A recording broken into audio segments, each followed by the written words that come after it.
তো পার্টি যেমন কাল দেখলে হলেও আবার দেখা হবে কাল সকালে নতুন ঠাকুর। তো পার্টিতে আমার ঘুম থেকে উঠতে না উঠতে সকালে নিয়ে চলে আসে ঠাকুর। তারপর দেখি সবাই যেদিকে সেদিকে কাজ করছে, শুধু আমি ফালতু। তাই আর কি আমি সাবান তেলে গুটান চলে আসি চানটাই করে। তো পার্টিতে চানটা করে উঠে দেখি বিরাট চিকনা চিকনা লাগছে। তারপর দেখি শালা আমার কথা শুনে মাছ গেলা উঠে হাসছে। যাই হোক, তারপর ঘরে এসে দেখি আর দুই বোন মিলে ভালো একাকে শুরু করেছে। আমার তো আর কিছু কাজ না, তাই এসে ঘুমকে মেয়েদের চেড়ে চলো আপাতত গুড নাইট।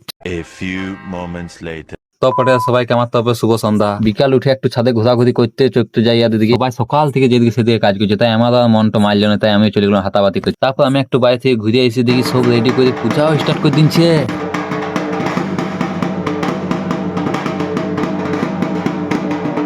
তারপর সব শেষে প্রসাদ কেটে রেডি করে সবাইকে বিতরণ করতে শুরু করে দিই। তারপর একে একে করে অনেকে লোক আসতে থাকে, সবাইকে প্রসাদ দিই। আমি একটা মেয়েদের সাইডে নিয়ে শার্ট টাইম দিই।